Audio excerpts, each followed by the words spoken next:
Welcome to the What Really Happened radio show. The history the government hopes you never learn. Here is your host, Michael Rivero. Aloha, America. Welcome to our show today. It is Thursday, March 31st, 2016, last day of the month. Tomorrow is April Fool's Day. Actually, the real April Fool's Day is about another 2 weeks beyond that, but we can expect a flood of bogus stories and hoaxes poured all over the independent media. So be on the alert for all this kind of goofiness going on. We have a lot to talk about today. The phone lines are open, 877-300-7645. Tom is in our control room, ready to answer the phone when you call on in. Now, as you heard on the news break, there was a shooting at a Greyhound bus terminal. The part they didn't mention in that story is that there was a police training exercise taking place at the Greyhound bus station at the exact same time, which kind of makes you wonder just how it is a shooter decides to walk into the bus station when there's all those cops around.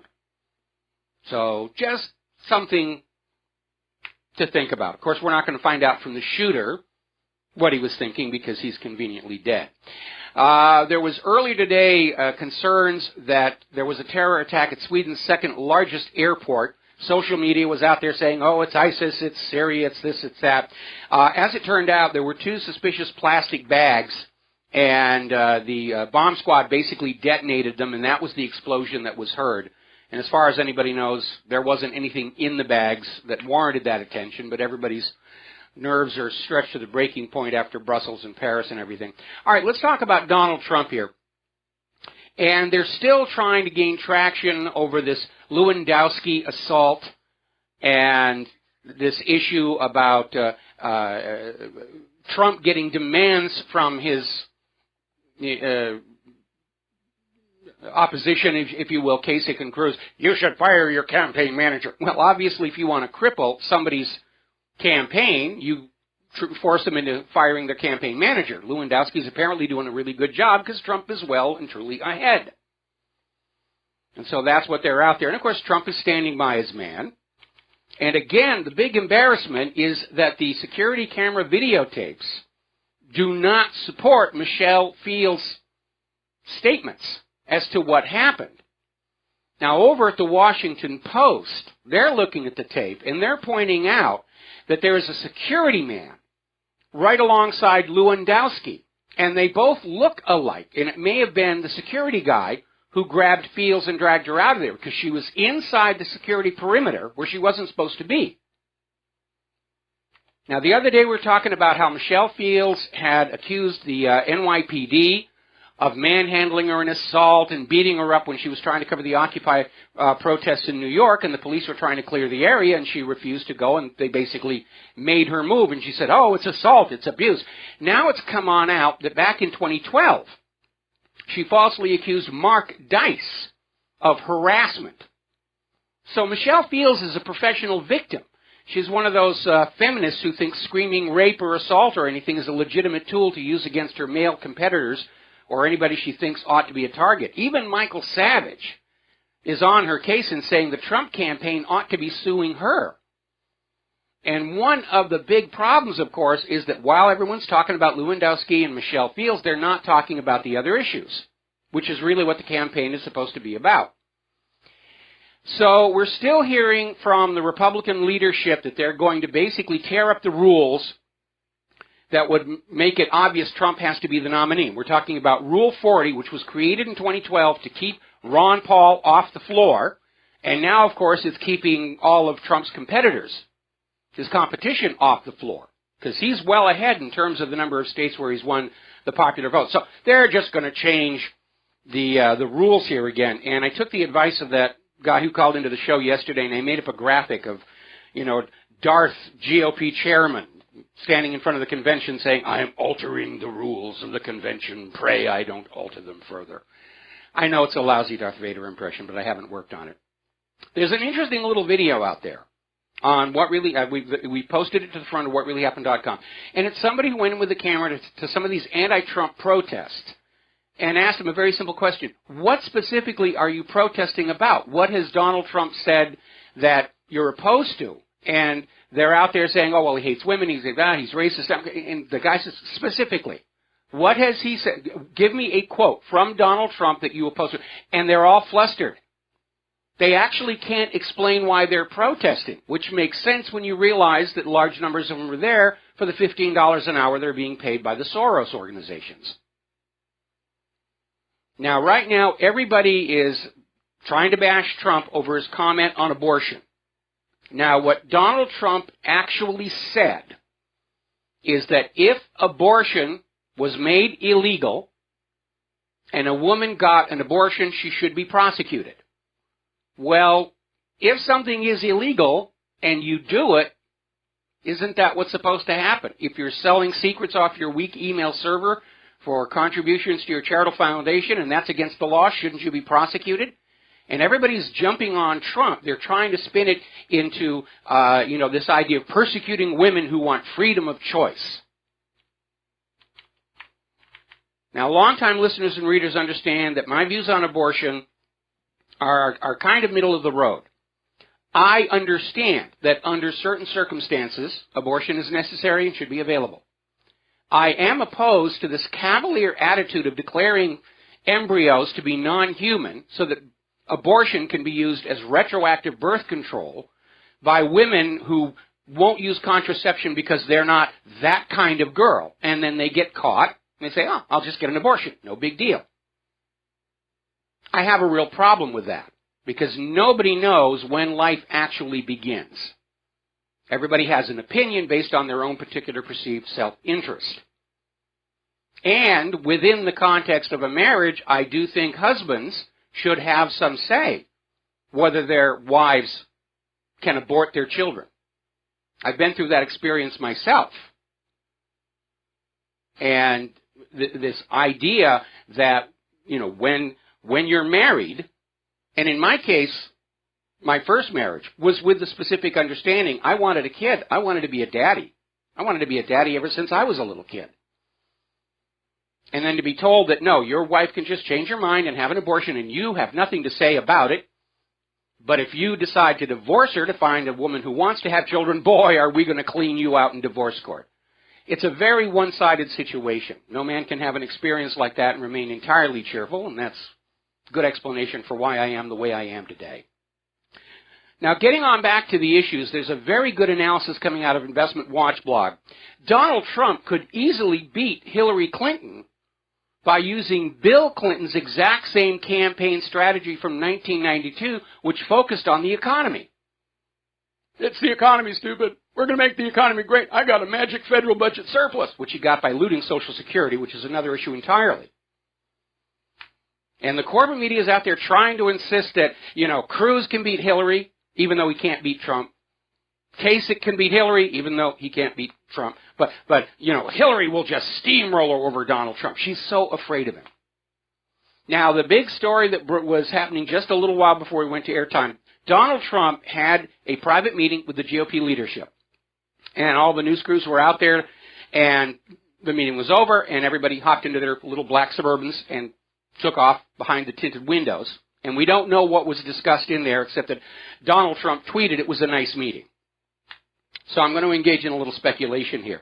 I think the GOP leadership is finally realizing that they are on the verge of losing their entire party.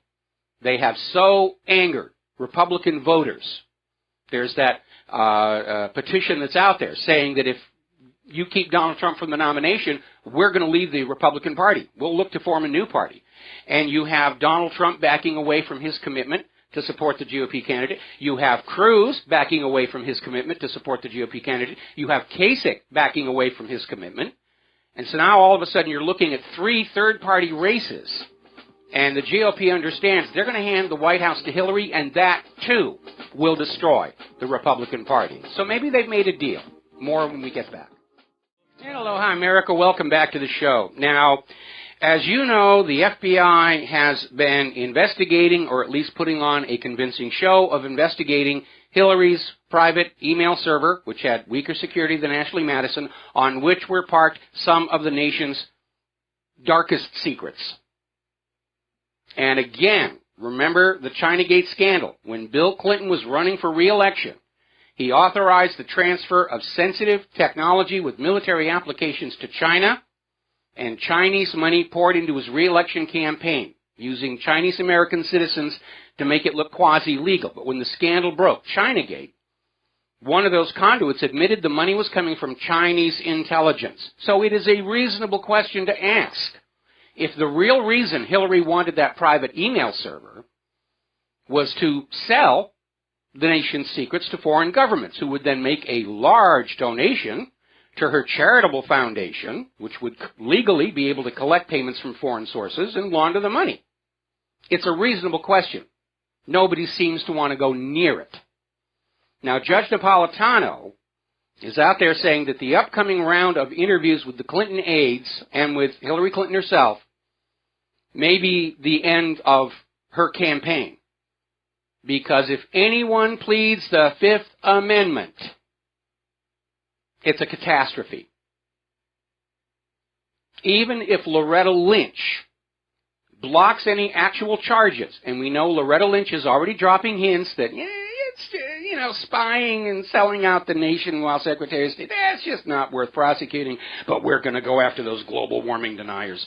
Even if Loretta Lynch, who, by the way, has prior business ties with the Clintons, even if Lynch blocks any indictments, the damage will be done the instant Hillary Clinton or any of her aides plead the Fifth Amendment. Okay? So, the pressure is definitely building. Now, here's an interesting little article. This is from Sputnik News. Feminism denied. Women not so eager to back Clinton, the poll says. Now, a major foundation of Hillary's campaign strategy is what her campaign calls the vagina vote. The women who are going to vote for Hillary Clinton just because they're women and Hillary's a woman, and by golly, it's time that we had a woman president to teach those men their proper place in life. But it turns out it's not really working, because according to a recent poll, most women in the United States of America aren't considering gender when they're considering the candidates. It's not a big factor for them.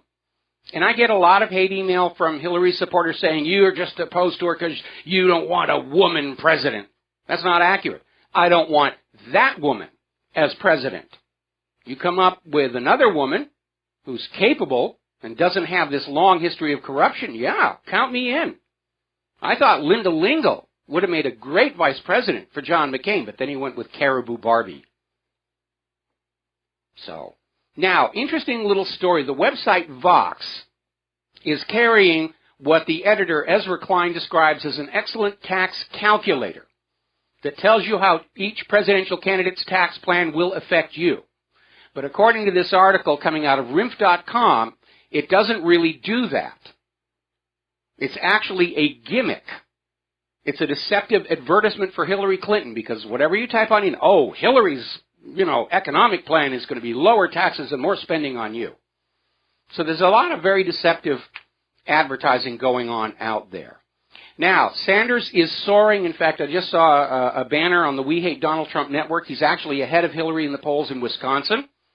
And in fact, the race between Sanders and Hillary Clinton is a lot closer than the spread we're seeing over on the GOP side. Trump is well in the lead. Huge lead, despite all the attempts at vote fraud. But Sanders is really closing in on Hillary, and in some polls he's pulling ahead despite the obvious massive vote fraud, like we saw down in Arizona. Remember what I said, election fraud can swing the results a few percentage points, but it can't reverse a landslide, or everybody knows that's what happened. And if you look at those angry people living in Arizona who are now demanding a do-over of their primary come June, America is now awake. They understand our election system is crooked.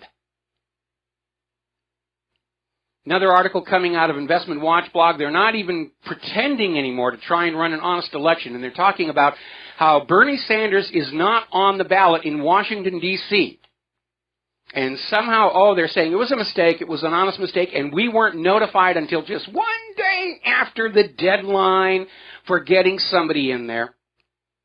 But the Democratic Committee in D.C. just sent in Hillary's name. So, now Ted Cruz was on Jimmy Kimmel's show last night, and he's joking about how he wants to take his car and run over Donald Trump and kill him and get him out of the way. Well, that kind of talk for pretty much anybody is going to get a visit from the Secret Service. And, let's be honest, justifiably so. So I'm waiting to see when the Secret Service is going to knock on the door of Ted Born in Canada Cruz and talk to him. And again, I'm very alarmed at all this loose talk about assassinating Donald Trump. It's almost like they're trying to make it, something that when it happens, everybody's going to say, well, we were hearing about this, so, and just go along with it. It's almost like they're trying to pre-sell the assassination so when it happens, it's not a big shock and we don't all get angry about it. Good luck on that one, I would say. Now, here's a very interesting story. This is over at thepostemail.com. And it's talking about an attorney, Stephen Pidgeon, who works for the North American Law Center.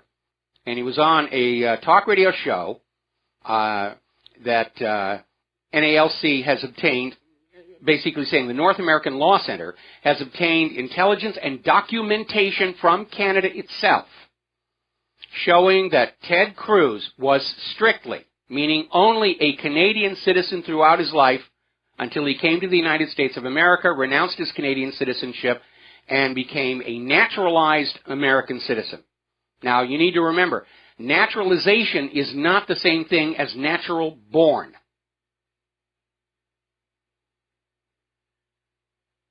And they're trying to shove this guy down our throats and up our nose.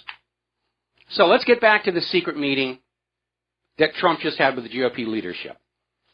Knowing that they're about to self-destruct if they continue on their way, the GOP leadership may have offered Trump a deal. They'll get behind him, they'll call off the attack dogs as long as he names Ted Cruz his vice president. And then after Trump is in the White House, then they run over him with a car or something, and Ted Cruz gets to be president after all. Except that the 12th Amendment to the Constitution places the same requirements for citizenship on the vice president as on the president. Ted Cruz can't be vice president either. We'll be right back. Hello, hi America. Welcome back to our show. Now, getting on back to Hillary's email server. You need to remember, there are two separate processes going on. There's the official FBI investigation, which is a criminal investigation, and then there is the civil suit that was brought by Judicial Watch.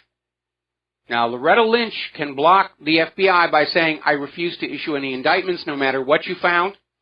Hillary could be burning live kittens on national TV, and I'm not going to indict because we're women and we stick together. But Loretta Lynch can't do a thing about Judicial Watch.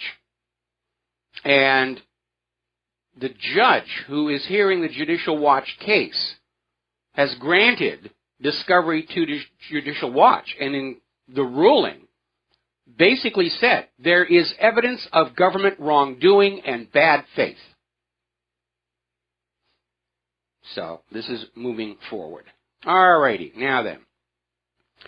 Yesterday we were talking about how the lawyer for Deborah Jean Palfrey, the D.C. madam, she ran a high-end call girl service in Washington, D.C. And there was a big scandal because there were all these high-powered people who were availing themselves of her services. Now, Deborah Jean just kept phone numbers, but most of the phone numbers were released. As it turns out, there was a collection of phone numbers that was subject to a judicial gag order. You will not leave these phone numbers out there. Apparently, these are the people who are high up enough to be able to tell the government, you protect my secrets. Well, just about the same time that the National Enquirer broke the story that Ted Cruz, who is campaigning as a moral Christian leader, has been out there fooling around a lot, the lawyer came out and said, I want to make this gag list public because it will have a bearing on the current presidential race. And he went to the judge. The judge refused to lift the gag order. The lawyer is now going to take this up to the Supreme Court. And even so, this lawyer has come on out and said, if the Supreme Court does not lift the gag order, he may make the list public anyway. And he knows he's risking jail. And he knows, probably, I hope, that he's risking being suicided the way his client was. So good luck, Mr. Sibley. I hope you're wearing your Kevlar undies and stay out of small aircraft. And don't ever let anybody see you looking depressed. These people play for keeps here. Now, there's a wonderful new ad out. This came from John Kasich's campaign, and the ad is directed at Ted Cruz. It's called Lion Ted, and it's just Ted Cruz with a Pinocchio nose, and the nose is very creative, CGI. But the ad is really going to help Donald Trump because it just keeps hammering home all the times Ted Cruz has been caught lying to the public. It doesn't even get into the issue of his not being a natural-born U.S. citizen. But there's enough material in there. Now, normally, I would say hands off on the family. But Heidi Cruz isn't just a wife to Senator Ted Cruz. She is an activist in her own right. She's a member of the Council of Foreign Relations. And she co-authored a report in support of the North American Union. She is in favor of blending Canada, the U.S., and Mexico together into a North American Union. And if you look at how well that union thing worked out in Europe, you understand why we should be opposed to it. And we should be leery of anybody who's in favor of that. So, getting into the war zones. It's almost funny watching these spokeslugs over at the State Department because reporters keep asking them questions about, isn't this a good thing that ISIS and Al-Qaeda are being kicked out of Syria? You know, isn't it a good thing that the terrorists have been driven out of Palmyra? And the State Department's waffling back and forth because what they wanted was Assad out of Palmyra, but they can't say that. They have really put themselves into a heck of a corner. They've been trying to get Assad out for 5 years now, and it hasn't worked. The U.S. created and supported and trained all these terrorist groups to try and get Assad out from inside. And remember, some of the emails that have been released from Hillary's email server confirm the U.S. was smuggling Libyan weapons to ISIS and Al-Qaeda in Syria through that consulate in Benghazi. ISIS and Al-Qaeda work for the United States as proxies to do the dirty work so the U.S. government can say, we have nothing to do with it. Our hands are clean. But they're still pushing the agenda. Story coming out of Press TV, where Obama's administration is saying it's a non-starter to allow Assad in a new Syrian government. They're back to that agenda. He must go, he must go, he must go. Isn't that up to the Syrian people to decide? I mean, hasn't one of the reasons that we're told the U.S. must invade all these other countries to bring them democracy? Isn't self-determination a guaranteed right of all people under the United Nations Universal Declaration of Human Rights? The U.S. only supports democracy when it works their way. They'd be happy to have honest, fair, and free elections here in the United States of America as long as you vote for the people they want. And when you don't want to vote for their pre-selected candidates, look at the stink they have kicked up. You will not have Donald Trump. We will not allow it. Say, "Hail." Now, Assad is out there saying he's ready to hold elections in Syria. He's confident the Syrian people will vote him back in. The U.S. doesn't want that. They don't want democracy. They don't want the Syrians to choose their own leaders any more than they want you to choose your own leaders. You will take your imposed puppet ruler and you will like it. Now, Assad is expressing growing confidence on his role in shaping the constitution of the new Syrian government. It's only the U.S. that's out there saying Assad must go, Assad must go. And Israel, of course, is chiming in on it. Now, Assad has accused Turkey of having their forces fighting in Syria against the Syrian army, on the side of the terrorists.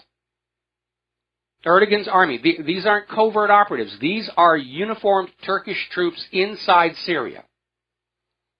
And I think what is going to happen with all the booga-booga going on about ISIS is developing nuclear weapons, and ISIS is going to kill Jewish children in Turkey, and ISIS is going to attack Israel. And I think we're going to see a major false flag, multiple attacks, multiple cities, maybe even a nuclear weapon. It's going to have to be something so big and shocking, because at this point there have been so many of these false flag terror attacks, people are tuning them out. Oh, there was a bombing in Brussels. Okay, it was their turn in the rotation. So it's going to have to be spectacular. And it's going to give Turkey and Israel the excuse to declare war on Syria. Russia will come in to help Syria. The U.S. will have to stand by their great friend in the Middle East, Israel, and maybe also Turkey. And we'll be off to World War III for real. That's where they're pushing this thing. Now then, the other day there was this Russia Today video crew that was going into Palmyra with the Syrian army, and they found this treasure trove of paperwork confirming that ISIS was stealing Syria's oil and smuggling it across the border into Turkey, and Turkey was acting as their fence for the stolen oil. Now they found additional documents saying that ISIS was looting antiquities from those UNESCO World Heritage sites, and probably a lot of others that aren't covered by UNESCO, and smuggling them into Turkey to be sold on the black market. So, story out of Sputnik. Oh, there's the music. Got to take a break. We'll be right back. Aloha, America. Welcome back to our show here, and we're going to go over to the phone lines. Take a phone call here from Andrew in New York. Aloha, what's on your mind today? Hey, Mike, I want to talk about the Holocaust survivors. Mm-hmm. And some of these, I'm not saying all the Holocaust survivors, but some of these, like this stories, like they seem exaggerated or based on lies. So it's like, I remember once in like the Oprah show, they had this guy saying that like him and his wife, they were throwing apples like across like the barbed wire fence, and like that shouldn't be a lie. And he only said it was like real in my imagination. So, I mean, like, they define an Holocaust survivor. Well, there have been a lot of these Holocaust memoirs that have been exposed as hoaxes, and now it looks like the diary of Anne Frank is starting to crumble as well. I remember there was one big one, I think it was Fragments, where it was exposed as a complete fabrication, but it's still considered recommended reading in Holocaust studies courses because it captures the tone and feel of what was going on. Well, the guy wasn't even really there. But it is a huge, gigantic hoax, basically to create this political justification to steal Palestine from the Palestinians. I mean, look at it from the point of view of the founders of Israel. The end of World War II, the entire world had united and sacrificed much blood and treasure to go into Nazi Germany on the principle that one people does not have a right to march into somebody else's country and just take it for their own use. And yet that was exactly what the founders of Israel were trying to get the world's permission to do in Palestine.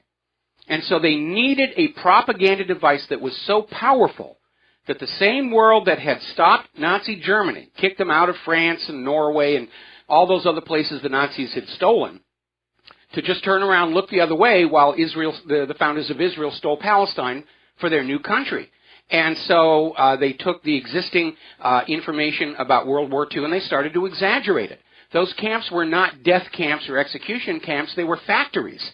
Much of the materials used by the German army were being manufactured by slave labor in those camps, and it wasn't just Jews in there. There were gypsies in there, the mentally retarded, gays were put on in there. Anybody who was deemed as, subhuman, which I guess today would include fetuses, were thrown in there to manufacture goods. And delousing became gassing, and the deaths from all the typhus outbreaks were held up as proof of mass deliberate genocide. And none of this appears in Eisenhower's autobiography about the war, or Truman's, or Winston Churchill. The Red Cross reports from inside those camps. I mean, the Red Cross was allowed to have offices inside all of those camps, which was a courtesy the United States did not extend in places like Abu Ghraib. And the Red Cross kept careful records of how many people died and of what causes. Now, there were some Jews who were executed by the Germans, but they were executed for crimes committed inside the camps or for attempting to escape. But, this whole story, this horror story, is the entire justification for Israel to take the land of Palestine away from the Palestinians. And what's worse is like the people, the government of Israel, they're embarking in the Greater Israel Project. Basically, they want us to fight all these wars in the Middle East so the Middle East could become weak, and eventually they're going to expand from the Nile to the Euphrates. That's exactly right. I mean, what's really interesting, this is the 21st century, and yet Israel's political doctrine is still virtually unchanged from when it was first written down by a bunch of Bronze Age goat herders. But that's what the two blue stripes on the flag of Israel represent, the Nile and the Euphrates, the fulfillment of Torah prophecy. And it looks like they're trying to convince every Jew to move to Israel, apparently, for some reason. Well, they want to build up their population, their Jewish population, because they're facing a demographic crisis. The non-Jewish population is growing, and they're hitting a point where they're becoming, like South Africa, an apartheid state, where a ruling minority is controlling the majority. And that's just going to make the pressure on Israel to develop a two-state solution or grant full and equal rights to all citizens of Israel, that much greater. And so Israel is trying to get more Jewish people to emigrate there. They're not having a lot of success. They went over to Iran, and they tried to lure all the Iranian Jews to move to Israel, and the Iranian Jews said, don't be ridiculous. We're comfortable here. We're happy here. We've got good jobs. We've got friends and family. One of the world's oldest operating synagogues is inside Iran. And so the Iranian Jews said, no, we're going to sit here. We're fine. We're happy. Leave us alone. All right. Thanks, Michael. All right. Thank you very much. We're going to let you go. Now then, story coming out of Sputnik News. Russia has revealed that the Western Coalition's Syria strategy is broken. That's certainly true. And again, it's a complex issue. The United States wasn't really bombing Syria to get ISIS and Al-Qaeda. And so when Russia came in and actually targeted ISIS and Al-Qaeda, how could they not look like it was a resounding success?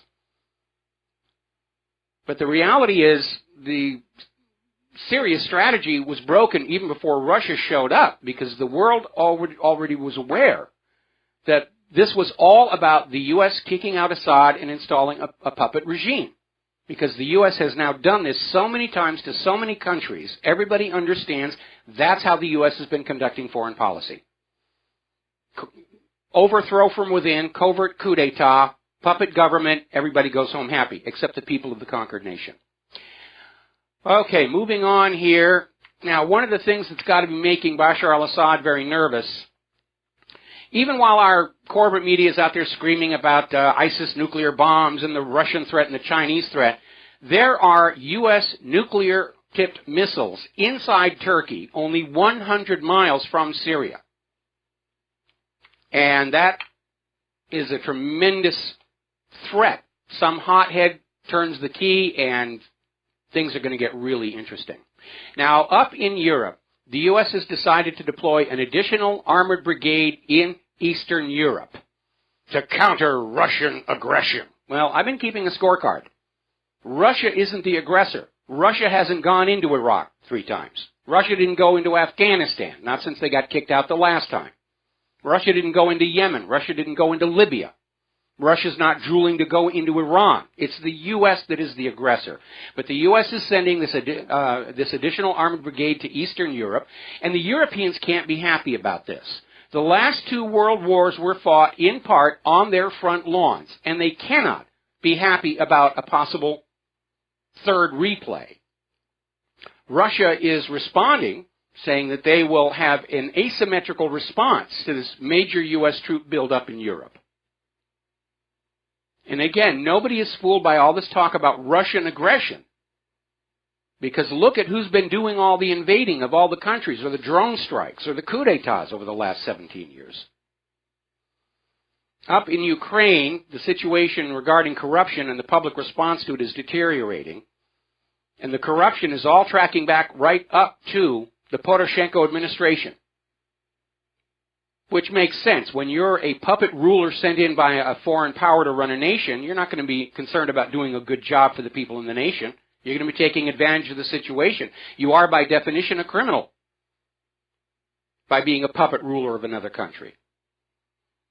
And the Ukrainian people are protesting about it. It's getting zero coverage in the establishment media because this is a real protest. It's a real grassroots protest by the Ukrainian people, and it's against the U.S. puppet. So, of course, we're not going to pay any attention to that whatsoever.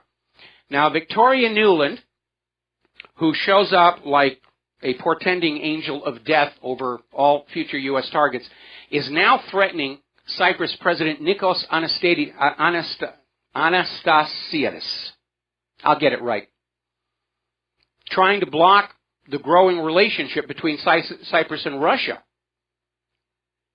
So they're trying to grab that one. And you know something? The more the U.S. goes into countries and tries to say, you have to be with us and not with the Russians, the more they're pushed away to the Russians. All right, we're coming up here on our top of the hour news break. And when we come on back, more about the wars, more about human caused global warming. We got a lot of stuff yet to talk about. And apparently the U.S. and 3 of their allies are now trying to go up to the United Nations Security Council to get a resolution on Iran's missile tests. Russia has already signaled they will veto because none of this was covered in the P5+1.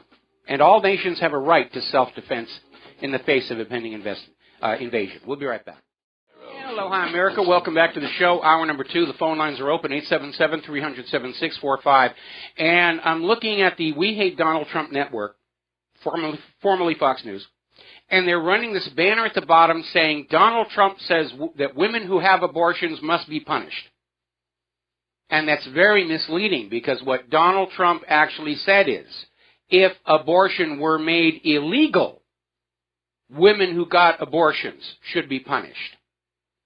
They're twisting his words. And then they wonder why they're losing audience. Nobody trusts them anymore. Now then, getting on back to the war, apparently the 148th Fighter Wing, which is normally based in Duluth, is going to be deploying to South Korea next month for an undetermined time. And this deployment includes about a dozen F-16s and 300 members. And they'll be deploying to Osan Air Base about 40 miles south of Seoul, South Korea, starting the week of April 10th. Everybody's rattling their sabers, getting ready to go. Now, a little while ago, we were talking about this story where it had come out, the CIA, when they grabbed all these captives, they tied them up and then they shot nude photos of them. Then they tortured them.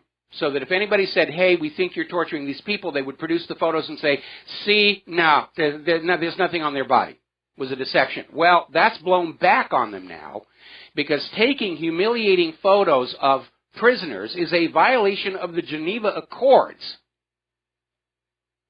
And so what the CIA did is a war crime. Not that they care, I'm pretty sure. Now, there's all this brouhaha going on about Donald Trump and whether his campaign manager or a security guard who looks like him manhandled reporter Michelle Fields. And the videos don't make it look like it was any big deal. But it's all over the establishment media. Meanwhile, Turkey's President Erdogan was addressing the Brookings Center. He's here in the U.S. for this nuclear summit. And his bodyguards were kicking reporters out. And apparently a guard kicked a reporter. And a third reporter was literally thrown to the sidewalk in front of the Brookings Center. And you're not seeing that on the establishment media. Because Erdogan is our guy, and his people can abuse anyone they want, and that's not a problem here. It's only when Donald Trump bumps into somebody we're going to make a big story about it because we hate Donald Trump. He's a threat to the system. All righty, let's grab ourselves a phone call. John in Barbados, aloha. Welcome to the show. What's on your mind? Hello, Michael. Yeah, I want to discuss what's happening in Europe with this American military buildup. I don't know what they're doing there. I mean, the the flight time from Kaliningrad for a missile or a nuclear warhead is under 2 minutes. You know, I mean, how long will these bases survive if there is a real war? I think they're sacrificial lambs. Well, maybe, or it may be that when the war starts to crank up, the U.S. and Russia will get together and mutually agree no nuclear weapons. I'm sure that everybody would prefer the next war be fought conventional weapons only, for the obvious reasons. The problem is that on the day when the United States government understands they can't prevail against Russia and or China in a conventional war, they'll just go ahead and turn the keys on those missile silos anyway. Well, I think the next war will be far too expensive for anybody anyway. I mean, look at the attrition rate and the build rate, for example, for an F-15 Eagle fighter, because they're not going to use the F-22 and the F-35. They'll just get blown out of the sky. You know, well, I want to qualify that. As long as they stay below a certain altitude, the F-22 is an effective platform. To the best of my knowledge, the only issue with the F-22 is that it can't fly above a certain altitude because then the pilots have difficulty breathing. 50,000 feet, Michael. Yeah. Yeah, but even at low altitude, they're very reluctant to go supersonic because bits fall off it. Yeah, that is an issue, and of course there's the other issue that we've discovered. The F-22 is not at all as stealthy as they'd like it to be. When they flew those F-22s along Korea as a warning to North Korea, China called up and said, by the way, you know, we can see those things. And as it turns out, the stealth designs are all designed to defeat radars in a particular band, usually the X band, because most air search and targeting radars are operating there. But when they cranked up the old-fashioned VHF radars, these stealthy aircraft stick out like sore thumbs. Well, apart from that, I mean, these people who are setting these bases up, I mean, they're just hostages to fortune as far as I can see. I mean, Russia is matching everything and more than matching, like we said, asymmetrically. So, this is going to go big style if they don't calm the situation down. Well, even if it doesn't break into open combat, remember, there's a large segment of our establishment that wants a new Cold War with Russia, because then they can wag Russians at us and say, oh, be afraid, give us more tax money so we can build more weapons, and you're going to have to wait on the new schools and the fixed roads and anything like that because we need more weapons to wag at the Russians. It was a heck of a scam. I mean, the original Cold War was all about soaking the American people for more money for the military-industrial complex. Almost as soon as World War II was over, they were already out there saying, we have to turn the Russians into our enemies so the American people will keep on shoveling their money into that bonfire called the military-industrial complex.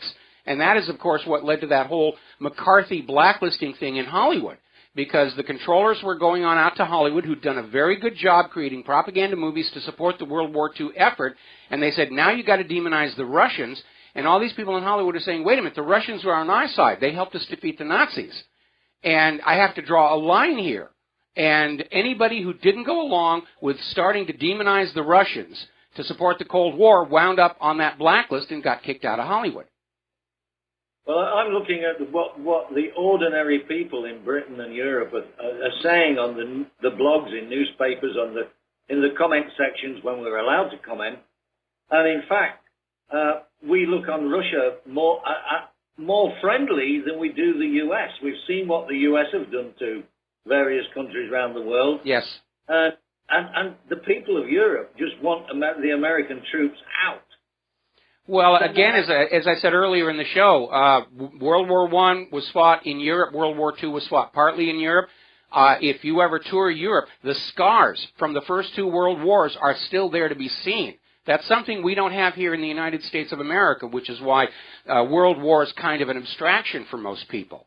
But the European people, they see the reminders of it every single day, and they cannot be looking forward to having yet another world war fought on their front yards. And I was looking at this piece about Erdogan in Washington, and was it the Brookings Institute? I Yes. think it was. Apparently, his own private security who he brought with him. Yeah, we already covered this one. We already covered this one.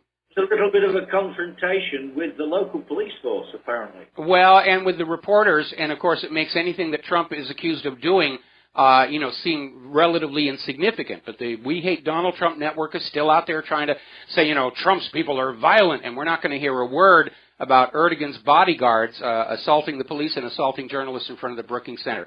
Anyway, John, got to let you go. We're coming up here on a commercial break. We've got two other callers waiting on the line. I'm going to ask you to be patient while we take 4 minutes for our next commercial break here. Meanwhile, over in Europe, there are now 800,000 migrants sitting in Libya ready to head for Europe. 800,000. We'll be right back.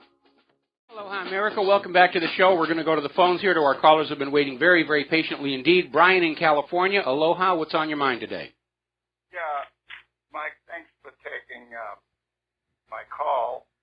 And I just wanted to ask you a question and see if you could maybe tell me. My son was in the USS Navy, and I just happened, it was about 1980, somewhere in there, and I picked up the book Assault on the USS Liberty. I could not believe my eyes what I was reading. And so I'm wondering, has anyone asked the presidential candidates that are running what they would do if they were confronted by a similar situation that Johnson and McNamara were confronted on the 10th of June, 1967, when Israeli planes and PT boats were attacking the USS Liberty? What would they do? Would they send out forces to repulse them? How would they handle it? I haven't heard that question asked, and I think it's an important question. I agree with you. That's a very important question. I'd love to see it asked of all the candidates. I don't think it's ever going to happen because the USS Liberty is one of Israel's most tender points, and they do everything they can to not allow any discussion about the subject. But at this particular point, for those who are catching up on this a little late, you can go to ussliberty.org, and the story is there. Basically, Israel came on out and tried to sink our ship and frame Egypt for it to trick the United States into attacking Egypt. And they jammed the U.S. emergency radio frequencies. They strafed and napalmed the ship. When it wouldn't sink, they sent out PT boats that torpedoed it. It still wouldn't sink. And finally, when the crew of the Liberty got a message out, we're being attacked by Israel, Israel called it off and said, it was just a mistake. The weather was really bad. Our pilots and sailors have got terrible eyesight, And Johnson went along with it. And Johnson was... Excuse me, Mike. I think you may have to check the chronology. The attack continued, to the best of my understanding, for some time after Johnson and McNamara were informed about it, and they recalled the Air Force to the. You are correct. You are correct. There was a rescue mission launched from one of the carriers, and Johnson. America. Yeah, the America and McNamara and Johnson got on the phone to the air carrier, the Air Group Commander, the CAG, on the carrier, and said, "You order those planes back. I'd rather see the Liberty on the floor of the ocean than embarrass our ally in the Middle East." And it was a tremendous betrayal. And I think one of the indicators of cover-up is the captain of the Liberty, McGonigal, was awarded the Congressional Medal of Honor. It's the only time a Congressional Medal of Honor was not awarded by the president himself in a public ceremony. They gave him his Congressional Medal of Honor at the Navy Yard, where the public could be kept out. And Johnson was just a few blocks away, couldn't be bothered to show up. And it is a very disgraceful situation. But you're right. It would be nice to know what our current candidates would do if Israel attacks some U.S. asset and tries to frame somebody else for it, like the USS Liberty or, for that matter, the World Trade Towers. Okay? And, Mike, I'll let you go. My only point is that the attack continued, to the best of my knowledge, for a reasonable period after Johnson made contact with the Israeli authorities. I could be wrong on that, but I think it did continue, and it's a disgrace. I think basically the Israelis ran out of ammunition is what happened. Anyway, you can go to ussliberty.org if you're interested in the story of the USS Liberty and the cover-up from that. So, Brian, we're going to let you go, and we're going to switch over here to the other Brian over in Pennsylvania. Aloha. Welcome to the show. What's on your mind? Hey, Mike, can you hear me okay? I can hear you just fine. I just finally got around to watching the Pentagon Wars, and holy mackerel, was that a movie. Isn't it fun? I love it. It's a great film. I can't believe that it went from an APC all the way up to that disaster that it is now. It's wow. That's how it works. They'll start with a simple, elegant idea, and then everybody adds things on it to drive up the cost because under the cost-plus contracts, the more expensive they can make the weapon platform, the bigger the profit they can charge for it. My favorite part in the whole movie is whenever the Congress lady asks Carrie, how much it costs and how long they've been developing, and he said 14, and he mumbled billion, and she's like, "Is that 14 million?" And he's like, "No, billion." He's like, "Is that with a B?" Yes. He's like, "Yes, that's with a B." That's where I get that when I use it on the show, with a B or with a T. That's where I got it from, was Pentagon Wars. Yeah. All right, Mike. Thanks for the great show. All right. Thank you very much. We're going to let you go here. Now then, as you know, there is a big fight going on over in Europe between Brussels, which wants to federalize the entire European Union and reduce the member states down to the level of, well, the states we have in the United States, which is no autonomy, no freedom, the federal government's in charge of everything. And they are meeting opposition from the people of the European Union who are just about fed up with all this nonsense. The out-of-control migration, the huge costs of money pouring into Brussels, and they get nothing back for all that money, except ever more picky laws about how to run their business and how to live their lives and everything. So, as you know, we're coming up on the referendum for Great Britain to leave the European Union. There's a massive fear campaign being waged to convince the British people to remain the slaves of the European Central Bank. But it's not just Great Britain. The French are talking about leaving the European Union. Belgium is thinking about it. The Dutch are thinking about it. The Italians are thinking about it. It's all starting to come apart. Now, what is Brussels going to do? Declare war on all of its own member states to drag them back into the Union? It's amazing. Okay, now over in France, speaking of France, you know that all these refugees are being allowed in without qualification. They're not vetting them. They don't know how many agent provocateurs are coming in with them. But there is a Palestinian refugee in France that is facing deportation back to Gaza because he refused to become an informant for the French intelligence services. It's amazing here. Now, over in Israel, interesting story on Mohammed Saad Salah.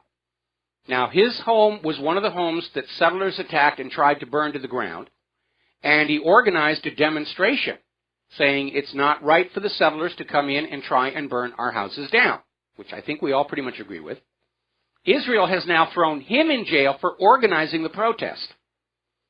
The settlers who set fire to his house are not in prison. He is in prison for complaining about it. Now, amazingly enough, in Haaretz, there was an article saying, no, anti-Zionism isn't anti-Semitism, and saying Israel's own policies are fueling the debate it's trying to quash. Now, why this is significant, I will explain when we come back from this next commercial break.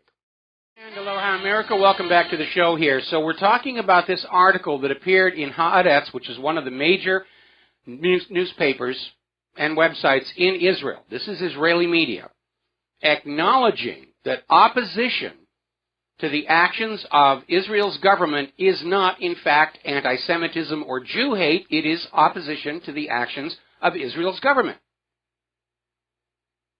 And what is significant about this is that the media in Israel acknowledges that the problem isn't hatred of the Jews.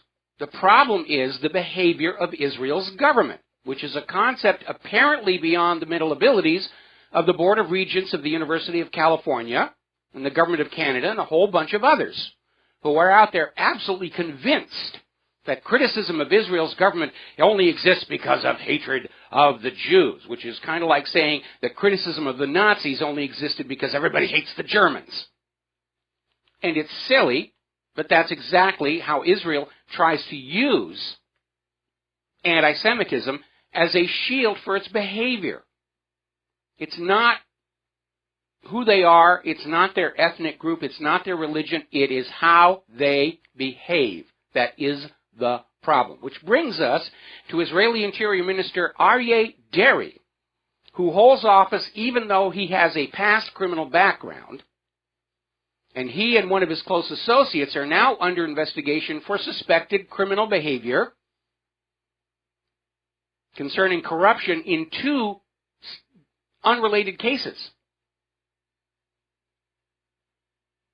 So, now there's a new group that is formed inside Israel. It's a non-profit, and its goal is to prevent child sexual abuse, which is noble, laudable goal. Now, the chief executive officer is Manny Wax, who has come on out and said that Israel has become a refuge for pedophiles because Jewish pedophiles anywhere on the planet can do what they're doing, and before they can be arrested and jailed, they can come to Israel. And under the law of return, they are granted automatic citizenship.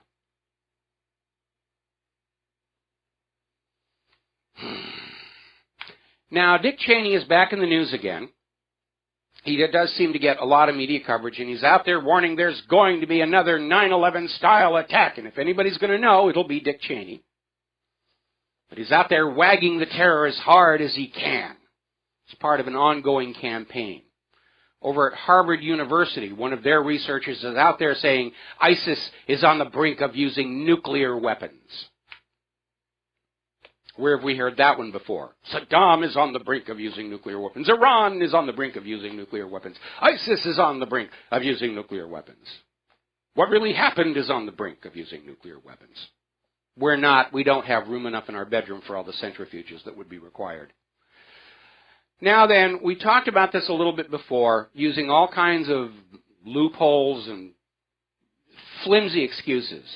The Veterans Administration is denying benefits to crippled veterans who have served in these wars of conquest on behalf of the United States money junkies.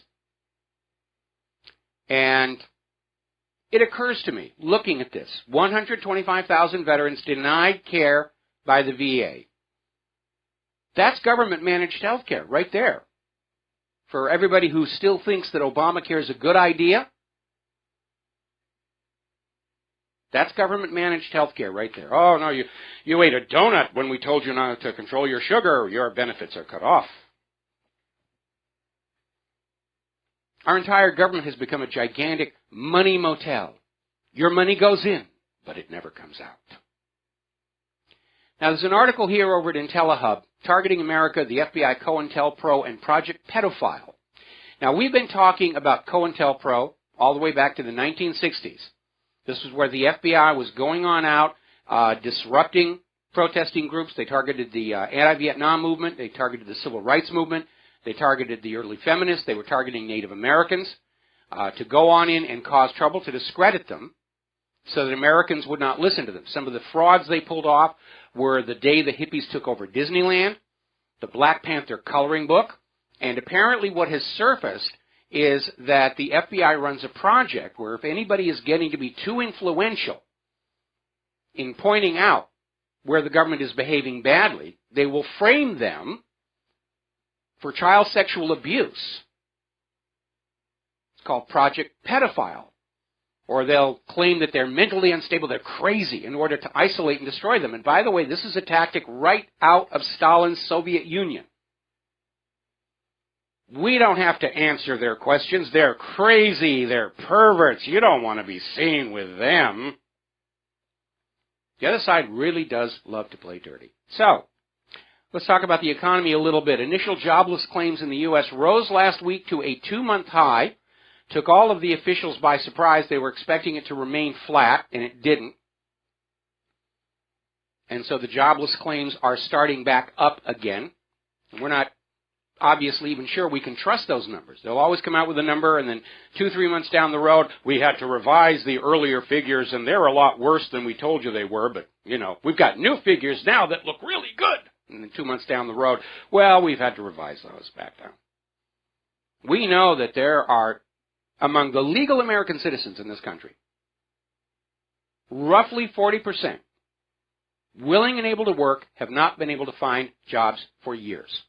So let's open the borders and bring in all these illegal immigrants and refugees to an already stressed economy here. Story coming out of Investment Watch blog. Domestically, we are looking at 5 straight quarters of back-to-back negative earnings growth. Earnings are going down and have been for the last year and a quarter.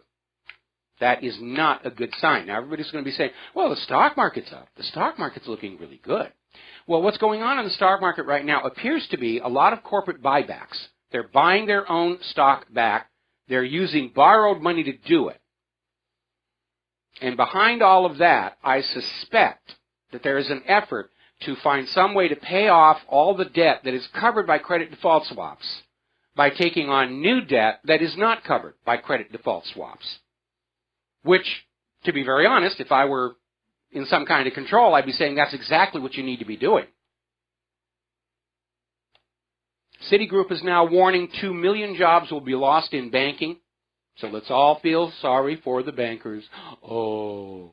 All right, let's grab ourselves a quick phone call from Fred in Utah. Aloha, welcome to the show. What's on your mind? Hello. I just wanted to mention something about Kasich, governor of Ohio. Yes. Okay. 1990, I moved from Utah back to Southern California, specifically in San Diego. Yes. In Utah, we couldn't get C-SPAN at all. And I called the cable companies why we cannot get C-SPAN. So at any rate, but there I became a C-SPAN junkie for 20 years, since 2010. I remember during the NAFTA, the votes, they were so close. And there were such a arm twisting going on from White House to the Republican Democrats. And anyway, there was a lady from Ohio. I can't remember her name. You may recall her face. The glasses, wears glasses. Her slogan was, NAFTA is going to Shafta you. And that lady still, I think, is Congresswoman. And I remember after they passed by a small amount of numbers, as is custom, whether I learned from, C-SPAN, the Republican and Democrats, the leadership, they come each justify why they voted for NAFTA. Okay, and Fred, I'm going to have to, Fred, yes. I'm going to have to put you on hold for 4 minutes. We've got to take a break for commercials. Stay on the line. I'm going to come right back to you and let you finish your story.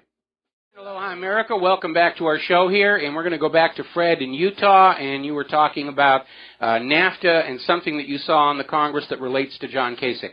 Yeah. So when the leadership of the Republican, they started having their 5-minute press conference that why they voted the one that they voted for NAFTA, Mr. Kasich was one of them, and standing there very proudly for what he has done. And at the same time, Congressman Gephardt, who was a Democrat and has a leadership position, he voted against it, against NAFTA. And this man has not come to say that I had a economical mistake, that I voted for NAFTA. Mr. Kasich has not admitted that. The same as Hillary Clinton and her husband, they have not admitted that they made an economical mistake. And after 3 months, I noticed that the unemployment rate in San Diego went way down because all of these companies, they moved to the other side of the border, 45 minutes in Tijuana area. 45 minutes from San Diego, the rate of unemployment that in San Diego hit about 12%. So I witnessed that myself. Certainly we know that NAFTA was bad for ordinary people, but government is serving the interests of the money junkies. And you need to understand, politicians as a class of subhuman creature will never accept responsibility or admit fault for the mistakes they make. They'll always find somebody else to blame for it. That's why they're politicians. Anything good that happens, they'll take credit for, even if they had nothing to do with it. That's how they operate. And once you understand that, they're a lot easier to figure out and predict what they're going to do. Okay? Thank you for your time. All right, thank you. We're going to switch over to Mo in Florida. Aloha, Mo. Welcome to the show. What's on your mind? Thank you for taking my call, Michael. I can't think of a person that probably haven't heard this on your show, but I don't mind. I hope you don't mind if I change the subject a little bit. But you're familiar with this Wigner effect. That's spelled W-I-G-N-E-R, where the radiation causes brittleness in metal and, Yes. and planes. You never hear about it in the media. You never hear about it anywhere. But a lot of these crashes, a lot of these nuclear power plants leaking, it stays in the atmosphere, cesium-137. Well, I don't think the density of the radiation flux in the atmosphere is going to have a significant effect on aircraft frames. Where it's a problem, of course, is within the pressure vessels of the reactors themselves. That's why nuclear power stations are built with a fixed lifespan, because it's understood that by the end of that lifespan, the metal in that pressure vessel will have become brittle and very, very weak from the neutron flux. Now, some power stations try and extend that lifespan by deliberately overheating that reactor so that the pressure vessel will sort of heal the damage from the neutron flux, but it's a very, very dangerous thing to do. And there have been some bad accidents. But as far as aircraft in the atmosphere, the amount of radiation involved, the density isn't there. I mean, you have to be right next to that reactor pile going at rock and roll full tilt boogie to see the effect. It is a problem for nuclear power stations. I don't see it as a problem for aircraft, though. Okay? Okay, thanks, Michael. All right, we're going to let you go. Now then, story coming out of Investment Watch blog. Bill King is saying the Fed is beyond trapped. They've just QE'd themselves into a real corner. Someone is buying huge amounts of gold right now. They're trying to stay hidden, and yet somehow the gold prices remain down. I would almost take a wild guess that someone who's buying gold right now is the New York Federal Reserve, because more and more countries are still demanding the return of the gold bullion that was on deposit at the New York Federal Reserve. And the New York Federal Reserve is having trouble returning it. Now, the gold that was in the New York Federal Reserve is not like a bank savings account where you put it in and the bank loans it out. The gold depository at the New York Federal Reserve, and for that matter, J.P. Morgan, Bank of France, Bank of England, it's like a safety deposit box. You're paying to keep things stored in that vault. And when you go on into that vault, whatever you put in there is supposed to be there for you to take back, the exact same object. So what's happening right now with the Federal Reserve and J.P. Morgan and all these other gold depositories is the customers are coming in and saying, I want the contents of my safety deposit box, and the bankers are saying, well, we can't let you have it right now, but here, I'll open the lid from across the room and you can peek inside and see that something that looks like what you put in there is still in there. Now remember, Germany only got a tiny fraction of their gold back from the New York Federal Reserve, and it was not the original marked and numbered bullion bars that were deposited there.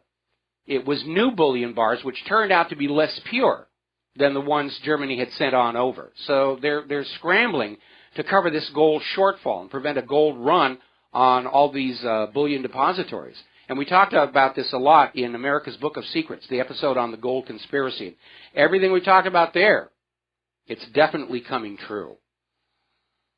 Now, there's another article, also from Investment Watch blog. The Fed and the major central banks are driving the stock markets as hard as they can. They're going to continue doing it as long as they want. But at some point, the market is going to tank from something that happens outside. And when it does, those automated trading programs, the algorithms, will start chasing the momentum, and they'll drag it all down. Unless somebody hits that big red button that shuts down those computers.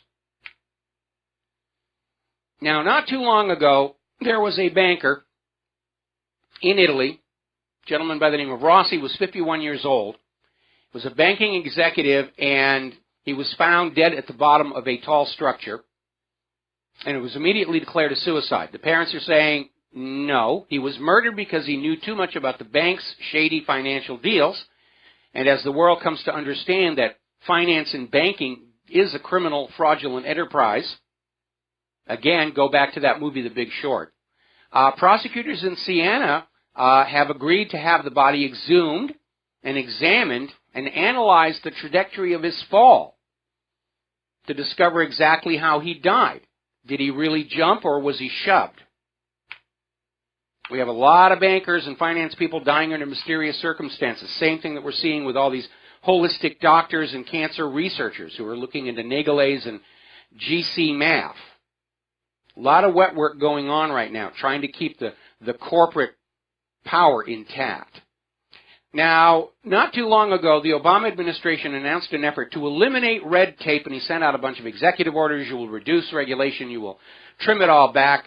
We need to cut costs, and we need to streamline the government, and it actually had the reverse effect. Obama's efforts to eliminate red tape racked up $16 billion in increased regulatory costs. Now remember, government is the most expensive thing you will ever be forced to buy. And Americans need to ask themselves now, are we getting value for our dollars? And the answer is no. At current debt projections, when Barack Obama steps down from the White House, the United States will have a 20 trillion with a T national debt. They're borrowing money faster than we could ever hope to pay it back, so why should we even bother trying?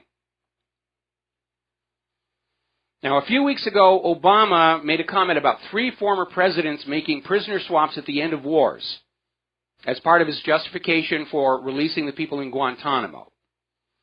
Now, Obama boasted that when he was talking, this was actually about swapping American Army Sergeant for 5 Taliban terrorists. And he said, quote, "That was true for George Washington, that was true for Abraham Lincoln, that was true for FDR, that's been true of every combat situation, that at some point you make sure that you try to get your folks back, and it's the right thing to do." And it was a nonsensical statement for him to make, because George Washington didn't become president until 6 years after the Revolutionary War ended. Abraham Lincoln was assassinated before the Civil War ended. Roosevelt died of a stroke before World War II ended. Like 3 strikes and you're out. It reminds me of when Bill Clinton was speaking to Florida Democrats and came on outside and he said, "The last time I checked, the Constitution said of the people, by the people, and for the people. That's what the Declaration of Independence says." Wrong, Bill. That's what Lincoln's Gettysburg Address said. We have people in the White House who don't actually know the history of this nation. We'll be right back after news and commercials. And aloha, America. Welcome back to our show. Hour number 3. The phone lines are open, 877-300-7645. Before the news break, we were talking about some bizarre statements Obama made that betray his ignorance of U.S. history. And that wasn't the only one. Back on Super Bowl Sunday, Obama was being interviewed and was saying that George Washington drank beer in the White House when he was president. Actually, George Washington never lived in the White House. It wasn't built when he was president. Gosh darn that Common Core education. It's affected the entire nation here. Now, as you know, here in the United States of America, we had a recent scandal involving the Wounded Warriors charity, which it was discovered that only about half the money being donated was actually getting to wounded veterans, and the executives at the charity were enjoying a very comfortable existence on much of the money that was being donated. Well, there's been another one over in Great Britain, and the situation's even worse. They have a charity there called Our Local Heroes, and it's according to a UK charity watchdog. In 2015, they raised £500,000 sterling, and only 2% of that budget was spent on grants for veterans. So, you got to be careful about these organized charities. There is a need for charity out there. And if you are the kind of moral humanitarian who wants to help the suffering that you see around you, get involved directly. Don't just sit back, watch a TV commercial, and sign a check and think that you've done all that you need to do. Get on out there and get involved. Get involved with the food program. Take the food or the money over there directly. Volunteer to help hand it out. That way you know for certain that what you're doing is reaching the people who need the help and you're not just being scammed again. Because if there's one word that describes the entire United States of America right now, it's scam. Whether it's Wall Street scams, the Warhawks scams, the global warming scam, charity scams. We are the most lied to people on the face of the earth. Now, getting on to the contest between Apple and the FBI. Apple's concerns about the FBI using the technology to start opening up other phones have come to pass. It's only been 72 hours since the FBI announced that they had found a way to break into the iPhones with the help of a professional hacking organization inside Israel. And already, the FBI is handing this stuff around to police departments to gain access to iPhones being held for evidence. Apple, on the other hand, is considering filing a countersuit against the FBI to find out how this was all done. And the FBI will fight it tooth and nail because they want to have immediate access to all of your personal secrets. And they're always going to couch it in terms of, we have to find the criminals. Well, you know something? Most of America, they're not criminals. And they have a right to privacy guaranteed by the Fourth Amendment. The government is not allowed to intrude into our lives until they have evidence we have committed a crime. They're not allowed to go on fishing expeditions, which is what they're doing. They're looking for opportunities for civil forfeiture. They're looking for opportunities to loot and plunder the population. And apparently the NSA is now gladly sharing everything that they're stealing off of your electronic devices with your local police department. So the officer who's assigned to look for forfeiture opportunities can flip on through and say, here's a chance we can take a house. They really do have officers. That's their job. Look for civil forfeiture opportunities because the police departments are now dependent on that money. I remember a horrible scandal back in Southern California years and years ago when the civil forfeiture situation was just starting to take off. And the police in Malibu coveted this large ranch that overlooked the ocean. It was a very huge place worth millions and millions of dollars. And they were saying, if we can go in there and find a single marijuana plant, we can seize that ranch and have all that money. So they raided the place, during which the homeowner got shot and killed. And they never found any marijuana. That's how out of control this stuff is. Meanwhile, over at Russia Today, they're quoting a top privacy expert saying that privacy is not a privilege, it is a fundamental human right. Yes, and it's recognized as such by that Fourth Amendment. Now, when the U.S. government does not play by the rules, when they do not honor the contract with the American people, called the Constitution and the Bill of Rights, they cease being a legitimate government. It's just a bunch of thugs in very expensive suits pretending to be a government and trying to scare and browbeat you into going along with their various crimes and corruptions. Another report is coming on out saying that contrary to the propaganda coming out of the dictatorship, terrorists hardly use the dark web. Now, if you don't know what I'm talking about, there is what is called the dark web. This is a network of computers who have IP addresses, but they do not appear on the domain name servers. They don't have names like WhatReallyHappened.com or Melophilia.net or HBEntertain.com.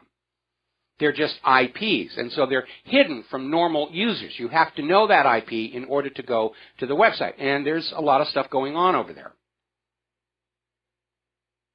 And there has been calls to outlaw the dark web because that's where terrorists are hiding out. And as it turns out, no, they aren't. Because real criminals and real terrorists know the internet is being monitored. They're not going to use it. This entire mass surveillance is counterproductive. Everybody knows it's there. People who've got something to hide, they're not going to use the iPhone, the iPad. They're going to find other means of communication. All right, we're going to go ahead and grab ourselves a phone call. John in California, aloha. What's on your mind today? Hi, thank you for taking my call. I just wanted to say a couple of things. One of which is there was a video called Top Secret America where corporations have become the rulers and have all of the top secret clearances higher than any government employee to move around and do things with taxpayer money. And it seems nowadays most people are considered guilty until proven innocent under the, let's just call them a terrorist, or they spoke outside of their free speech kennel or whatever. And yesterday you mentioned something about Cruz not knowing where a military base was. Fort Hood. That was in Texas. Yeah. Fort Hood. And it reminded me of Obama when he said he had gone to 57 states so far in the U.S. while he was campaigning, and he still had 3 left to see. He hadn't yet been to Oregon, Alaska, or Hawaii during his campaign, and that would be 60 states. Well, I think he was including the territories and possessions, and he misspoke by calling them the states, but... Well, what he was saying was he had been to 57 states so far. Yep. And you could see the YouTube video yourself. No, I've seen the video, and it's a faux pas, but I don't think there was anything malicious or nasty about it. I think it was, including the various territories and possessions and military bases in that number, and just misspoke calling them states. My point was the people who consider themselves our leaders don't know the history or the rules or the laws, or I guess it doesn't matter to them. No, they don't care. They just say whatever they need to get elected, do whatever they feel like doing, and call that wise leadership. And, of course, obviously, I'm going to disagree. All right, well, John, thank you very much for your concerns. We're going to let you go here. Meanwhile, we're seeing a lot of wringing of hands because Apple's iPhone SE and iPad Pro have gone on sale, and there are no long lines like they saw before because people are hanging on to their old equipment. They can't buy the new, latest, hippest thing. Welcome to the new economy. We'll be right back. And aloha, America. Welcome back to the show here. We're going to grab a couple of quick phone calls. Hicks in New York. Aloha. Welcome to the show. What's on your mind today? Hey, Mike. How you doing? I just wanted to respond to one of your callers, Mandy from New York. She was stating some concerns about some things she was seeing online. I think she's referring to probably the rise of white nationalism going on in the United States, and it's approaching a rapid growth. Now, hang on a second. Okay, I'm not sure that there's much reality to this claim that white nationalism is on the rise.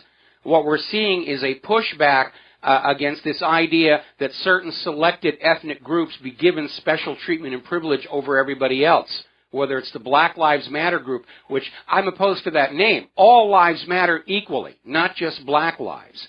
And remember, we're in election season where everybody is trying to create a bogus enemy that they can wag at us to build support for their particular candidate. Oh, no, I completely agree, Mike.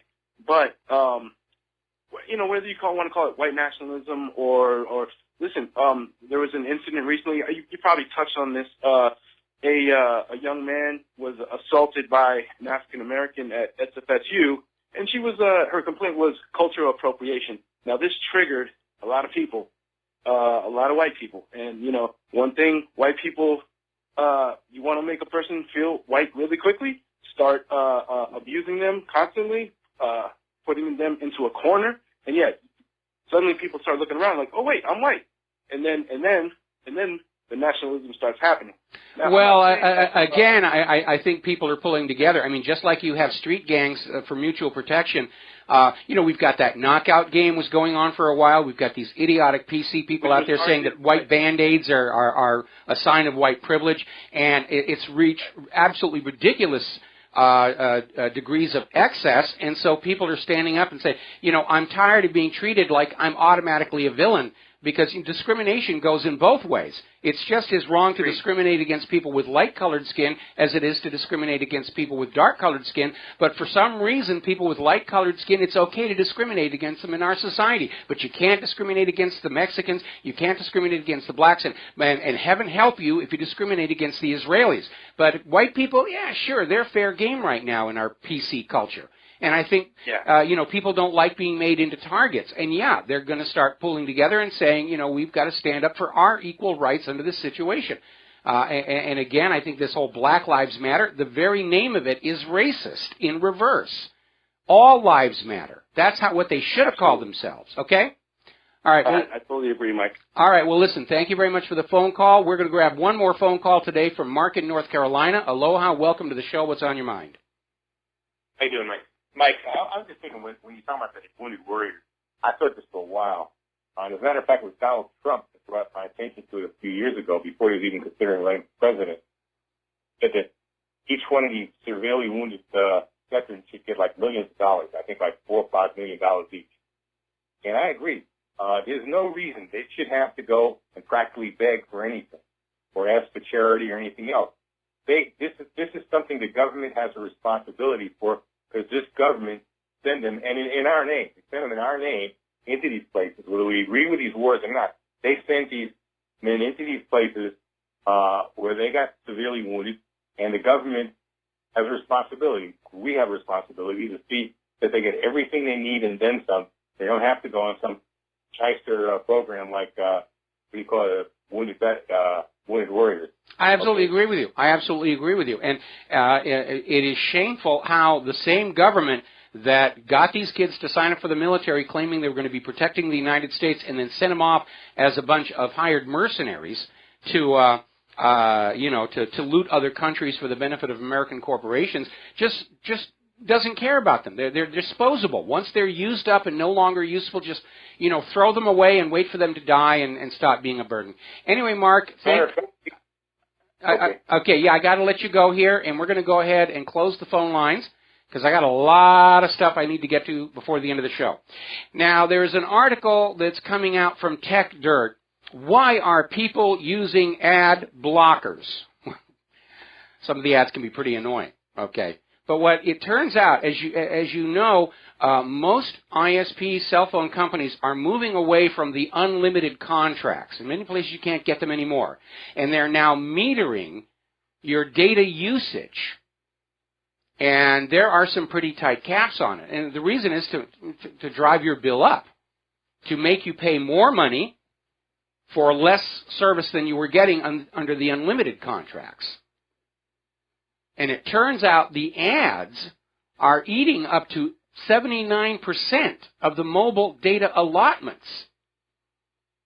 Because the ads aren't just graphics. In many cases, they're running JavaScript, and they're running all kinds of other applications that are communicating back and forth with their host servers, and that all gets charged to you, the cell phone user. Now, if the advertisers want to pay for the data costs, that's a different thing. But right now, you get stuck for the added costs of the data from all the ads. So people are using ad blockers.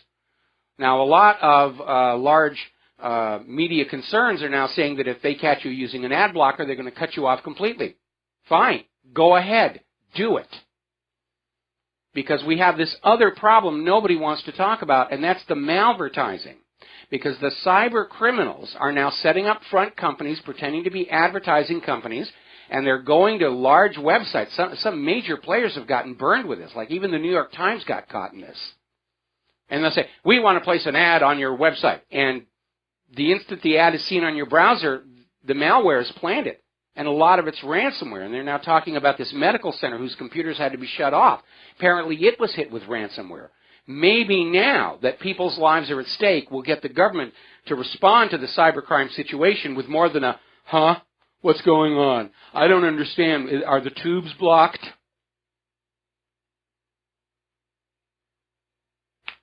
And yes, we rely on ad revenues to keep our operation going here because we don't make any money off the radio show. And we do rely on the very generous donations that a lot of people are sending in. And by the way, I want to make a point. Some donations come in anonymously, and I want to thank you all for that. I understand why you're being anonymous, but thank you. It's not like I'm ignoring you and pretending. But it is a crisis. I think we'd be a lot more open to advertising if we weren't being billed to look at the ads, and if the ads themselves were not becoming a huge threat and danger. And especially because of that malvertising threat, I don't have a problem with people using ad blockers. It's just common sense. Apparently, there's a new patch out for a Trend Micro command execution vulnerability. Apparently, they left a remote debugger running on customer machines. It's an absolute reckless flaw. All right, we're going to take a break for commercials. We'll be right back. And And aloha, America. Welcome back to the show. Now, a little earlier in the program, we were talking about how Apple has come out with the launch of its latest and greatest iPad and its latest and greatest iPhone. And we'd all like to have the latest and greatest gizmos, I think. We can't afford them in this economy.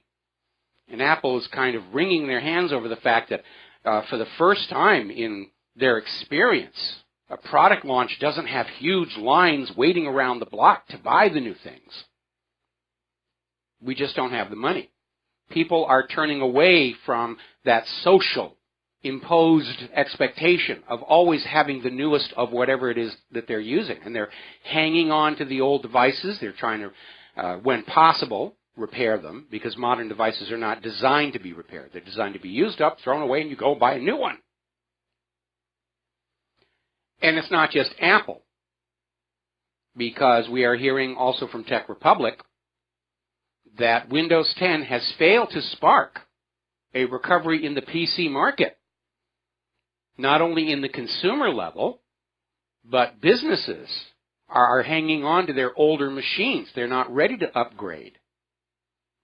So I'm sure somewhere up there in Redmond, Washington, they're thinking it's time to send out the self-destruct patch for Windows 7 and Windows 8, which is not that ridiculous an idea when you look at how hard Microsoft has been pushing Windows 10. And a big part of the problem was, first of all, the arrogance on display, and second, the fact that they were pushing out a product with so many problems. I did give Windows 10 a fair test. I allowed the laptop that we used to support Claire's Choir to upgrade to Windows 10, and it was an absolute nightmare. It kept changing things around. It deleted all of our music data. It wasn't in the correct directory that we have decided you need to keep things in. My machine, I'll decide how I'm going to organize it. Thank you very much. And so I reverted back to Windows 7. The reversion turned out to be flawed, and the machine has problems, and at some point I think it's going to go into the trash. This old model of planned obsolescence and getting everybody to buy new versions of what they bought just a couple of years ago doesn't work in the current economy. Stop looking at the government's glowing numbers of recovery and start looking at the actual retail sales. And you will learn what's going on here. If you want our money, you have to build a good, quality, durable, easy-to-use product. The sizzle factor, the glitter factor, the whiz-bang of having the newest, latest, and greatest with all kinds of features we're never going to use doesn't work anymore. Now, as you know, there's a lot of work going on with self-driving cars, and a lot of companies are in there playing. Google's got one, Volvo's coming out with their semi-autonomous driving system, and they had a press event at the Los Angeles Auto Show, and the car kept refusing to drive itself. And apparently the problem, the engineers looked at what was going on. The problem was the deteriorated condition of the Los Angeles streets. The self-driving car couldn't find the lane because the paint was all faded and flaked off. So the CEO of Volvo is out there saying, you've got to paint these roads.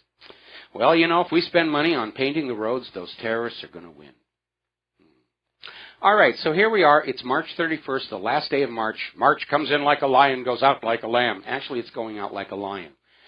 First weekend of April brings snow and cold to central New York. It's going to be going into the weekend. Rain, thunderstorms, 60-mile-an-hour winds, and snow showers all through Naugatuck's forecast. I love this article. Begins with the question, it's spring? This is over at weather.com. April to begin with snow and cold temperatures in Great Lakes and Northeast. Winter storm Troy dumps feet of snow on the Rockies, is now moving to the northern Great Lakes. Light snow and strong winds in Denver, that actually happened today. Snow by Monday. Albany, New York is going to see a dusting of snow. Massive snowstorm to hit Nova Scotia on Tuesday, April 5th. Big one moving in there. So, we still have NOAA and NASA out there insisting that last year was the hottest year ever. Now, last year, the declared hottest year ever, Lincoln, Virginia, had a maximum temperature of 33 degrees Fahrenheit on this date. Back in 1907, Lincoln hit 92 degrees Fahrenheit. But NASA and NOAA didn't go back to 1907. They only went back as far as they could get an increasing trend, so that you didn't see that prior to that it was decreasing. According to NASA, 2015 was the hottest year ever, and 1907 was one of the coldest years ever. Of course, we all know what NASA stands for, right? Never a straight answer. I used to work for them. I know. So there's an article here, Blacklisted News. Is global climate policy actually about global income redistribution and enriching crony rulers around the world? Yeah. And there are these statements coming out from the United Nations climate official, former climate official, Ottmar Edenhofer. He said, one has to free oneself from the illusion that international climate policy is environmental policy. This has almost nothing to do with the environmental policy anymore, with problems such as deforestation or the ozone hole. He's admitting this has got nothing to do with the environment and the climate. Edenhofer went on to say, we redistribute de facto the world's wealth by climate policy. That's the goal. Control. Use the threat of human-caused global warming to get you to pay carbon taxes, to redistribute the wealth. He's out there saying this is probably the most difficult task we have ever given ourselves, which is to intentionally transform the economic development model for the first time in human history. That's an arrogant statement. The economic model of the human race has been transformed many times, usually to the detriment of the common people. Now, over at theexaminer.com, they're reporting on how Al Gore and Democratic attorney generals across the country are launching legal attacks to silence anyone who doubts the most holy revealed dogma of human-caused global warming. And if they're using the courts to enforce that belief, that alone tells you right there it was a hoax all along. The science doesn't back it up. The weather doesn't back it up. Tomorrow's the 1st of April. They got snowstorms coming in all across America. But by golly, you'd better swear fealty to human-caused global warming or you're going to go to jail or pay a fine. We'll tell you what to believe.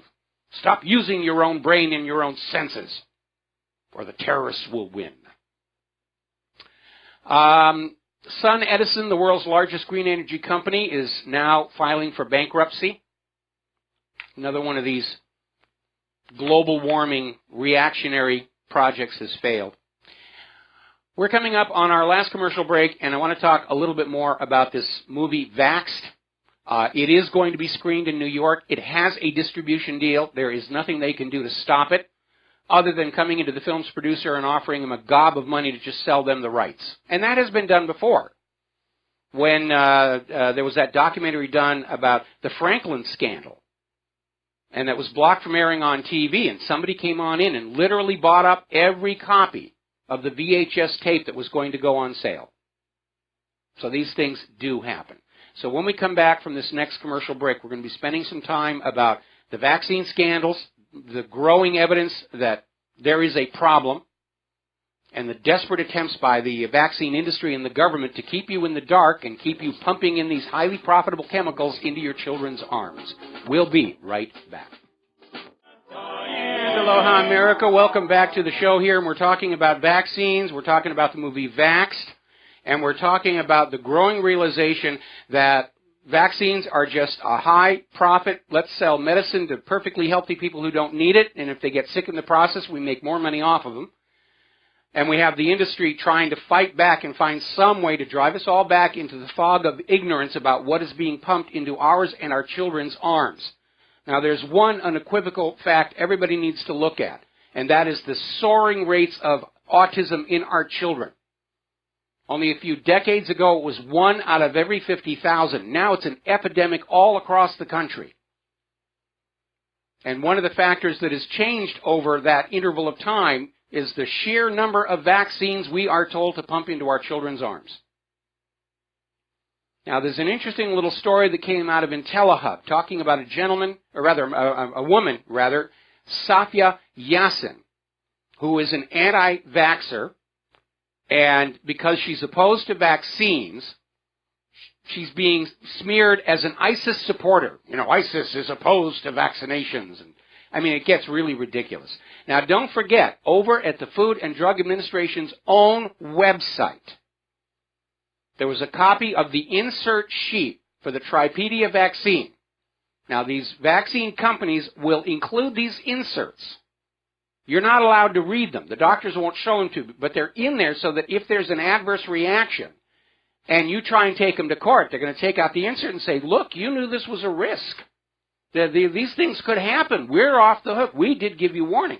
It's like that guy with the really fast voice that you see at the end of all these glitzy pharmaceutical commercials. You should listen to what that guy says. I mean, they're talking about this medicine can cause all kinds of problems. You can die from it, and it's your fault because we warned you. That's the legal thinking. So this Tripedia vaccine, they're admitting it's been linked to idiopathic thrombocytopenic purpura, sudden infant death syndrome, which is masked by calling it shaken baby syndrome and throw the parents in jail, anaphylactic reaction, cellulitis, autism is on that list, convulsions, grand mal convulsions, encephalopathy, the shrinking brain thing that they've got down in Brazil, hypotonia, neuropathy, somnolence, and apnea. And yes, these vaccines contain aluminum, which is one of the culprits they think causes the autism. And the reaction is anybody who questions the holy dogma of vaccines has to be punished, just like anybody who questions the holy dogma of global warming or questions the holy dogma of political parties choosing the candidates for us. Former Merck representative Brandy Vaughn used to be a sales rep for Merck. She saw what the vaccines were doing. She's quit. She's now an anti-vax campaigner. And she says the vaccines are out there for profit. Public health isn't an issue. This is a hot seller. The business model of making medicines to treat sick people wasn't making them enough money. The new model is we got to find ways to sell medicine to perfectly healthy people. It's on the same moral level as the traveling Wild West medicine show salesman. Now, you've probably heard of borax. It's used in laundry detergents. It's a salt of boric acid. Its chemical name is sodium borate. It's used in a lot of household cleaning products, and it is a roach pesticide. We use it ourselves here. We'll take it and mix it with powdered sugar. Now, the U.S. National Library of Medicine and National Institutes of Health have declared sodium borate to be a dangerous poison. Side effects include vomiting, diarrhea, skin rash, blisters, collapse, coma, convulsions, drowsiness, fever, low blood pressure, decreased urine output, sloughing of the skin, and twitching of facial muscles, arms, hands, legs, and feet. It's banned in the U.S. as a food additive. It's an ingredient in some childhood vaccines. The Centers for Disease Control and Prevention lists sodium borate as an ingredient in 4 vaccines, the hepatitis A, HIV, and in 2 HPV vaccines, Gardasil and Gardasil 9.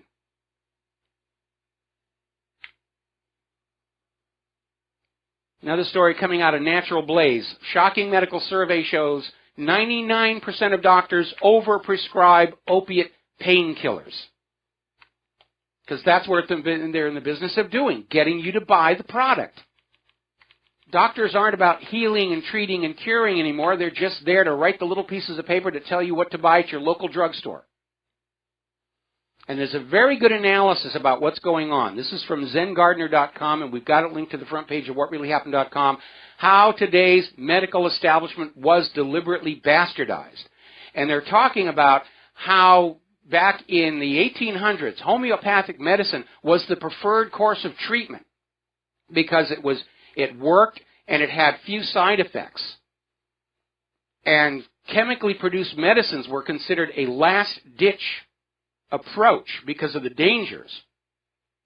And then starting in 1910, there was a concerted effort to marginalize homeopathic medicine and make artificially created chemical medications and treatments the mainstream norm. And it was all driven by money. This move to change the face of American medicine was funded by John D. Rockefeller and Andrew Carnegie. They literally bought out the U.S. healthcare system and turned it into a gigantic for-profit system that is unconcerned with human health. Now, the federal government has finally acknowledged they're saving blood from baby health screenings to be able to track their DNA for life. The problem with that being, there's a company in Israel that's already figured out a way to forge DNA evidence. They can go into their laboratory with a person's DNA profile and make up a little bottle of liquid that can be dripped on a crime scene to make it look like that person was there. There's been another problem at a nuclear power plant down in south central Washington state. The Columbia Generating Station near Richland has shut down after a cooling problem was discovered. They're saying, no radiation's been released. Honest. Really, the public is safe here. Finally, there's a new Gallup poll showing that the majority of Americans oppose fracking. They're concerned about the fracking quakes. They're concerned about the toxic materials turning up in their tap water. That's the big scare all over the country right now. All of this stuff that's turning up in our waters. And I know it's a lot to take in. The scale of the corruption and abuse is overwhelming. And you can be forgiven for saying, oh, come on now, it can't possibly be that bad. Well, when you have a corporate culture and a government, a political class, that worship money above all else, yeah, it can get that bad. All fascist dictatorships descend to these kinds of abuses. Ask the people in Flint, Michigan, or all these other thousands of cities across America who are just now discovering their faucets in their homes are pouring out toxic, dangerous water that is permanently harming their children. It's all about the money. And on that other situation, I think we mentioned this earlier, like so many other corrupt politicians, John McCain has a private charitable foundation that took $1 million from Saudi Arabia. And now the story is coming on out in Sputnik News.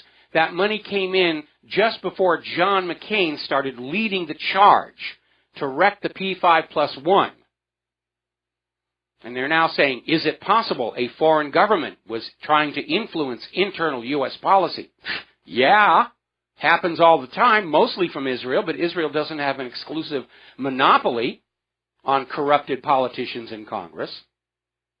I think it's time that all of these so-called charitable foundations owned by these politicians were given a good audit to find out what money came in, when, and what influence it bought. There's the music. Time for me to get on out of here and get something useful done with the rest of the day. We'll be back tomorrow, Friday, on the Genesis Communication Network. The lovely Lady Claire will be with us.